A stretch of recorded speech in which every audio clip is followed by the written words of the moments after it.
চট্টগ্রামে আবারও একীভূত ৫ ব্যাংকে তালা দিল আমানতকারীরা। দ্বিতীয় দিনে তালা দেন আগ্রাবাদ এলাকার শাখাগুলোতে, ফলে ব্যাহত হয় ব্যাংকগুলোর কার্যক্রম। তাদের দাবি, আমানতের উপর মুনাফা কর্তন প্রত্যাহার এবং স্বাভাবিক লেনদেনের নিশ্চিত না পেলে তারা আরও কঠোর কর্মসূচি দেবেন। দ্বিতীয় দিনের মতো একীভূত হওয়া ৫টি ব্যাংকে তালা কর্মসূচি, তাই গ্রাহকদের এই বিক্ষোভ। সোমবার সকালে চট্টগ্রামের ব্যাংক পাড়া হিসেবে পরিচিত আগ্রাবাদে তারা একে একে তালা দেন ৫টি ব্যাংকের শাখায়। প্রথমে এক্সিম ব্যাংকে দেয়া হয় তালা। এই সময় বের করে দেয়া হয় ব্যাংকের কর্মকর্তা কর্মচারীদের। আমানতকারীদের অভিযোগ, ২০২৪-২৫ অর্থবছরে তাদের আমানতের উপর দেওয়া লভ্যাংশ এখন কেটে নিতে চাইছে ব্যাংক কর্তৃপক্ষ। একদিকে আমানত ফিরে না পাওয়া, অন্যদিকে নতুন করে অর্থ কর্তনী আন্দোলনে নামতে বাধ্য করেছে বলে জানান বিক্ষোভকারীরা। সব চলতেছে ব্যাংকের, আমানতকারীদের টাকা নেই, আমাদেরকে কিচ্ছু দিচ্ছে না, আমাদেরকে দিনের পর দিন হয়রানি করতেছে, কোন ধরনের সলিউশন দিতে পারে না, ওরা শুধু পালাতে পারে।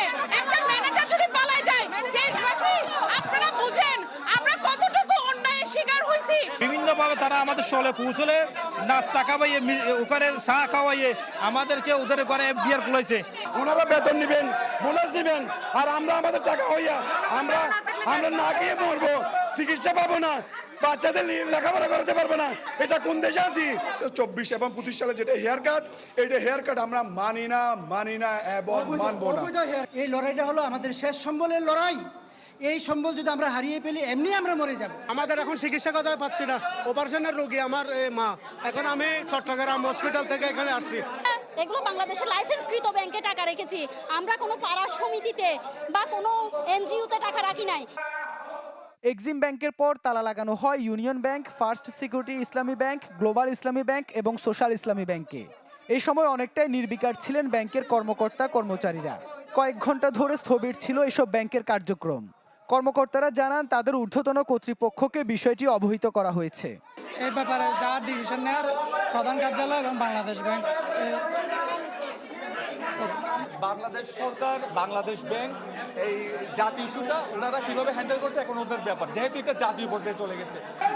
আমরা বাংলাদেশ ব্যাংকের গাইডলাইন অনুসারে 2 লাখ করে দিচ্ছি, 3 লাখ পর্যন্ত হয়েছে। পুরো কর্মসূচির সময় যে কোনো ধরনের বিশৃঙ্খলা এড়াতে সজাগ ছিল আইনশৃঙ্খলা বাহিনী। তারা তাদের মতো তাদের প্রশ্ন হয়তো যথাযথ কর্তৃপক্ষের কাছে জানাচ্ছে। আমাদের মূল কনসার্ন হচ্ছে যাতে এখানে আমাদের সাধারণ জনগণের যে জনজীবন, সেখানে যত শৃঙ্খলা যাতে বিঘ্নিত না হয়, আমরা এই জন্য আছি। গ্রাহকদের দেয়া তালা খুলে দেয়া হয় দুপুরে। এর আগে রোববার তারা একই কর্মসূচি পালন করে খাতুনগঞ্জে। ইবেন মীর, চ্যানেল 24, চট্টগ্রাম।